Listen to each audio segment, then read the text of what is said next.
Hablum minallah dan hablum minannas. Kalau orang yang beriman memegang teguh-teguh dua ini, maka hidupnya akan bahagia, hidupnya akan selamat, hidupnya akan sukses. Hablum minallahnya baik, hablum minannasnya baik. Hablum minallah itu apa? Kita bertakwa kepada Allah. Kita sungguh-sungguh bertakwa kepada Allah. Allah Subhanahu wa taala berfirman, "Ya ayyuhallazina amanu taqullaha haqqa tuqatih." Jadi hablum minallah itu Allah berpesan kepada kita semua, wahai orang-orang yang beriman, wahai orang-orang yang mengaku di hatinya iman kepada Allah, bertakwalah kamu kepada Allah dengan sungguh-sungguh. Beragamalah dengan sungguh-sungguh. Beribadahlah dengan sungguh-sungguh, jangan pilih-pilih. Orang yang bertakwa itu orang yang tambah hari ada peningkatan. Seperti itu. Itu orang yang bertakwa, orang yang beruntung. Orang yang beruntung itu orang yang tambah hari terus tambah baik, tambah baik, tambah baik, meninggal husnul khotimah. Itu orang yang beruntung. Jadi selesai Ramadan kemarin, selesai Idul Fitri, selesai halal bihalal, orang yang bertakwa itu imannya, akhlaknya, ibadahnya terus meningkat. Dan orang yang imannya baik, ibadahnya baik, akhlaknya baik, itu dihindarkan dari semua hal-hal yang buruk. Begitu Pak. Dihilangkan dari stres, dihilangkan dari keburukan-keburukan lainnya. Maka kalau kita mendengar berita ada orang yang tega memukul istrinya, ada orang yang tega memutilasi, ada orang yang tega memukul ibunya. Tadi pagi ada berita lagi masih anak ya, gara-gara minta motor dan dibelikan, ibunya dibunuh. Ya, jadi ini zaman sekarang ini luar biasa.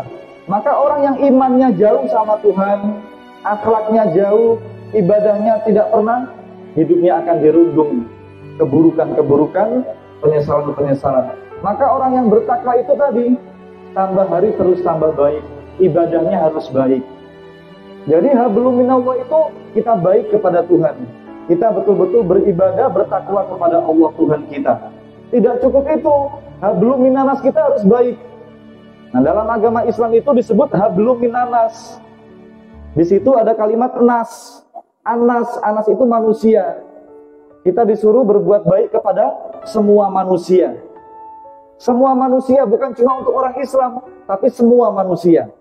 Jadi mulai hari ini, mari kita, akhlak kita harus baik kepada semua manusia.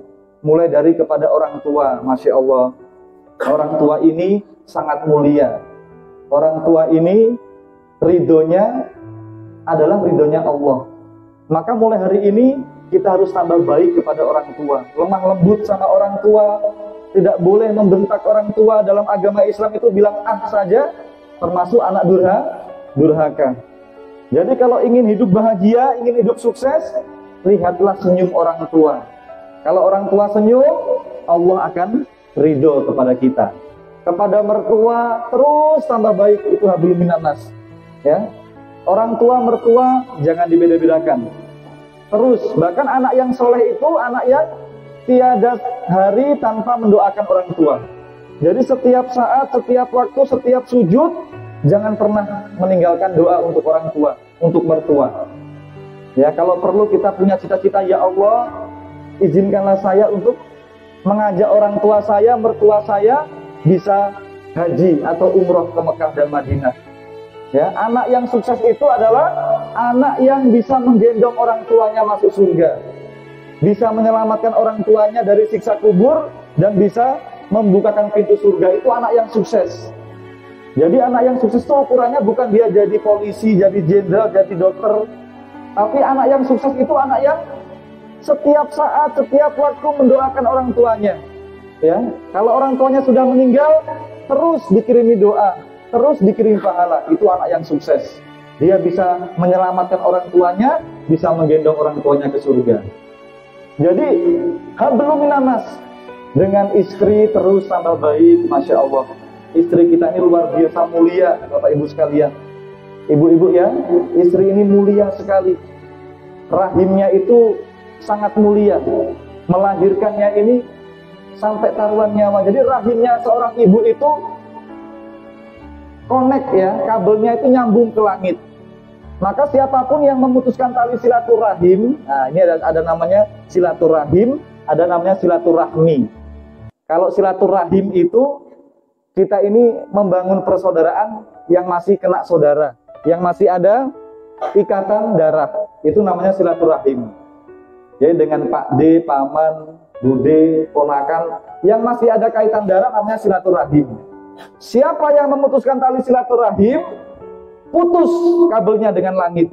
Karena rahimnya ibu-ibu tadi nyambung ke langit. Itu kenapa orang yang memutuskan tali silaturahim tidak bisa masuk surga, kata Rasulullah. Allah murka, Allah marah, tidak bisa masuk surga. Mencium bau surga saya tidak bisa. Maka jangan sampai kita memutuskan tali silaturahim dengan keluarga kita, dengan kerabat kita. Ini dosanya besar, Pak. Ya, tidak bisa masuk surga. Sebab orang yang masuk surga itu orang yang betul-betul hatinya itu tidak ada benci sama orang, tidak menyimpan dendam, tidak menyimpan kecewa sama orang, dia betul-betul memaafkan. Jadi mulai sekarang harus baik kepada semua orang ya. Kepada suami juga harus terus tambah baik. Ibu-ibu mulai sekarang yang sopan kepada suami, lebih sopan, lebih menghormati suami ya. Bapak ibu ini orang-orang mulia. Seorang suami yang bekerja mencari nafkah itu setiap tetes keringatnya itu mulia. Ibu-ibu juga begitu, sangat mulia. Mengurus anak-anak di rumah, menyapu, memasak, ini pahalanya besar. Bahkan lebih besar daripada jihad fisabilillah. Jadi dalam hidup ini niatkan terus dalam hidup, wa ma khalaqtul jin wal ins illa liya'budun. Jadi setiap aktivitas kita niatkan ibadah kepada Allah supaya dihitung pahala. Dengan tetangga terus tambah baik. Tetangga kita itu, kata dalam sebuah riwayat dikatakan tetangga itu keluarga kita yang paling dekat. 40 rumah ke depan, 40 rumah ke samping, kiri, kanan, belakang, itu keluarga kita yang paling dekat. Ketika ada apa-apa, yang paling pertama menolong adalah tetangga, ya. Saya punya saudara orang kaya, tapi dia di Manado. Tapi ketika kita dalam keadaan terpepet, yang paling pertama adalah tetangga. Maka dalam agama Islam itu dikatakan orang imannya itu tidak sempurna kalau dia itu tidak bisa memuliakan tetangganya. Siapapun orang Islam, kalau tetangganya ada yang kelaparan, ada yang sampai tidak bisa makan, itu imannya dipertanyakan. Bahkan dalam hadis Nabi, orang Islam itu kalau masak, baru itu aromanya tercium tetangga-tetangganya, disuruh kasih tetangga-tetangganya biar cuma kuah. Ini saking mulianya tetangga. Tetangga tidak melihat dia orang mana, suku mana, agama apa. Pokoknya itu tetangga kita itu orang yang paling dekat dengan kita. Jadi dengan siapapun kita harus baik. Itu namanya hablum minannas. Jadi dua tadi Pak ya, hablum minallah kita harus baik, hablum minannas kita harus baik.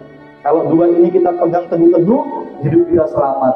Tapi kalau ada orang yang hablum minallahnya tidak baik, hablum minannasnya baik, itu juga tidak bisa selamat. Harus seimbang, begitu. Ada orang yang pergi ke masjid Pak Imam, cuma datang ke masjid tapi tidak mau menegur orang. Mulutnya bisu, tidak mau berjabatan tangan dengan orang, langsung pulang. Berarti dia hablum minallahnya bagus, tapi hablum minannasnya tidak bagus. Jadi dalam hidup ini, dalam lingkungan kita di Kampung Pisang ini, mari kita betul-betul menjaga tadi. Ibadah kita jaga, hubungan dengan sesama manusia, tetangga, terus kita jaga. Insya Allah hidup kita akan selamat. Insya Allah Pak ya. Pada malam hari ini Bapak Ibu sekalian, almarhum Bapak Subandel MM itu Muhammad Pak, Muhammad Siddiq, Masya Allah. Almarhum namanya sangat mulia. Insya Allah betul-betul beliau meninggal dalam keadaan husnul khotimah. Amin. Sebab Bapak Ibu sekalian yang sangat saya hormati, almarhum ini termasuk orang yang beruntung. Termasuk kita semua ini orang yang beruntung. Sebab Bapak Ibu sekalian, kita semua kemarin itu bisa berjumpa dengan bulan suci Ramadan. Jadi ini luar biasa. Orang yang berjumpa dengan bulan suci Ramadan biar cuma 1 jam atau 2 jam, maghrib dia puasa, ya masuk di bulan 10 Ramadan, isya dia meninggal, itu beruntung sekali. Apalagi sampai selesai Ramadan. Ya, maka almarhum ini orang yang beruntung. Sebab kemarin bisa berjumpa dengan bulan Ramadan. Insya Allah beliau diampuni bersih dosa-dosanya. Apalagi selesai Idul Fitri, bulan Syawal, kemudian beliau meninggal. Insya Allah beliau ketika meninggal diampuni dosa-dosanya oleh Allah. Kemudian Bapak Ibu sekalian yang dirahmati Allah, ada 3 hal yang harus kita ingat kalau kita semua ingin meninggal husnul khotimah.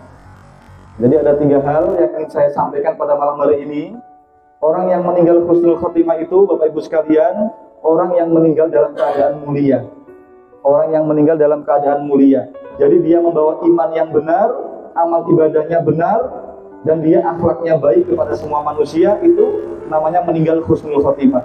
Nah, ada 3 cara supaya kita ini meninggal husnul khotimah. Yang pertama, dalam hidup ini mari kita selalu bersyukur, selalu senang. Tadi yang dibacakan oleh Pak Ustadz yang membaca tadi, Pak Komar tadi membaca surat Al-Imran ayat 145.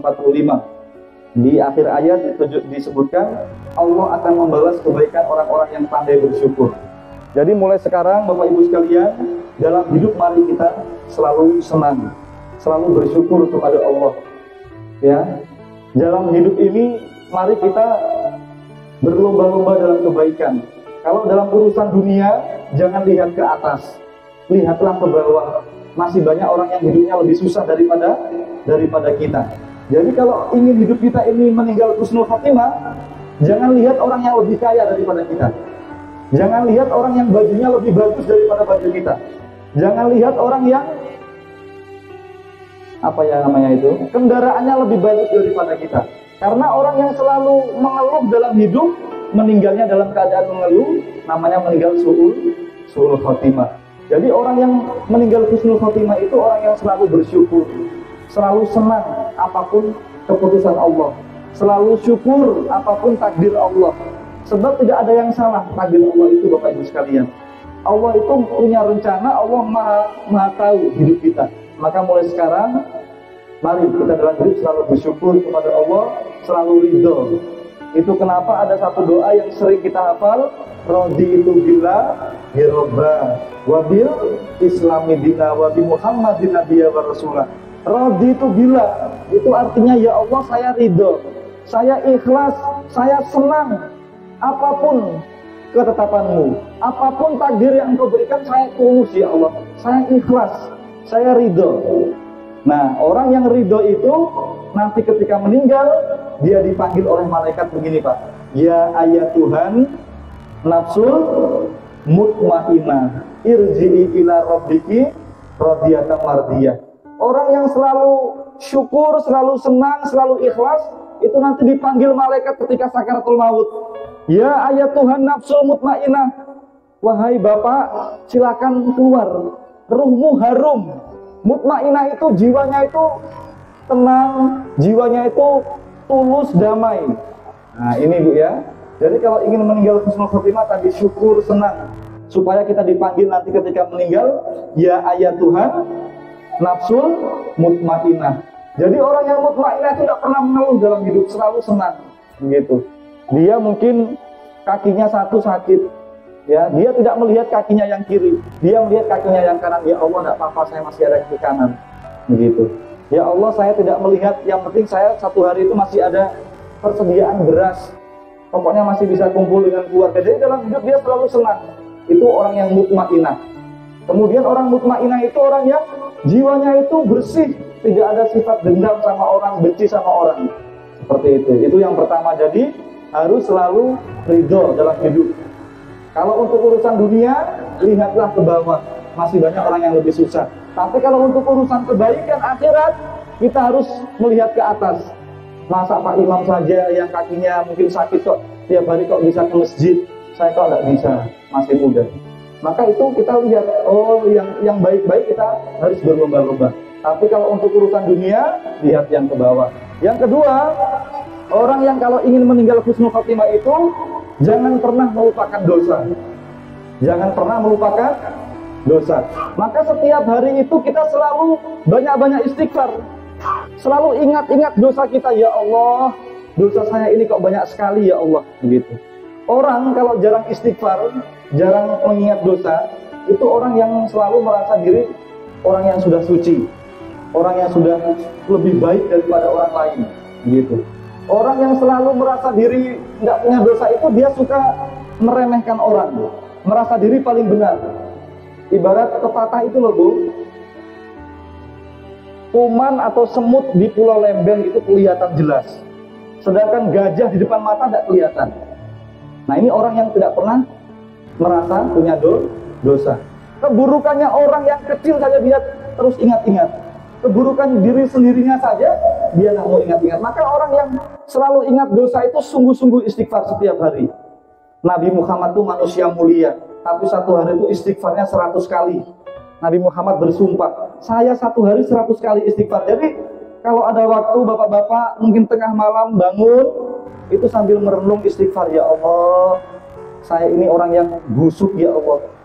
Dosa-dosa masa lalu saya itu banyak sekali ya Allah. Kalau aib saya masa lalu dibuka, pasti orang-orang akan menjauhi saya ya Allah. Istighfar, istighfar terus. Supaya kita ini membersihkan diri. Itu yang kedua. Yang terakhir, orang yang ingin meninggal husnul khotimah itu, kalau berbuat baik, kalau menolong orang, jangan diingat. Kalau kita sudah berbuat baik, beribadah, lupakan. Gitu. Kenapa seperti itu? Jadi kalau orang berbuat baik, kemudian diingat, disebut, itu akan timbul riya, sombong, tidak ikhlas. Apalagi sampai menyebut-nyebut kebaikannya. Oh itu kalau bukan karena saya, tidak seperti itu dia. Hapus Pak, semua hilang. Ya, orang yang sedekah, disebut-sebut sedekahnya tadi, pahala segunung, hapus, hilang. Jadi orang yang meninggal husnul khotimah itu orang yang melupakan semua kebaikan ibadah yang dia kerjakan. Seperti kita buang kotoran loh Pak di WC itu, kan tidak pernah kita ingat-ingat. Jadi orang kalau berbuat baik sudah, karena begini Pak, orang kalau berbuat dosa itu tidak pakai syarat rukun, langsung ditulis dosa. Tapi ini kebaikan, ini syaratnya jelimet Pak. Syaratnya jelimet, harus ikhlas, harus tulus. Jadi kalau orang sudah berbuat baik disebut, berarti nggak tulus, nggak ikhlas. Maka mulai sekarang lupakan kebaikan kita. Yang pernah haji, yang pernah umroh, sudah lupakan. Ya, yang pernah sedekah, yang pernah membangun, lupakan. Yang penting kita ikhlas kepada Allah. Kalau sampai kita disebut ke orang itu timbul rasa riya, sombong, pamer. Maka ada 3 Pak ya, kalau ingin hidup kita ini mulia husnul khotimah. Yang pertama tadi apa tadi? Dalam hidup harus banyak bersyukur, jangan pernah mengeluh, ya. Terus lihat, kalau untuk urusan dunia lihat terus ke bawah, masih banyak orang yang lebih susah. Tapi untuk urusan kebaikan, ayo kita berlomba-lomba. Yang kedua, ingat terus dosa kita setiap hari. Banyak-banyak istighfar, ingat dosa, supaya kita ini dibersihkan oleh Allah. Dan yang terakhir, kita harus selalu melupakan kebaikan-kebaikan yang kita kerjakan, supaya tidak itu timbul rasa riya, sombong. Mudah-mudahan 3 bekal ini insya Allah membimbing kita semua meninggal husnul khotimah, dan almarhum juga meninggal husnul khotimah. Dan yang terakhir tadi, keluarga diberikan ketabahan, kesabaran.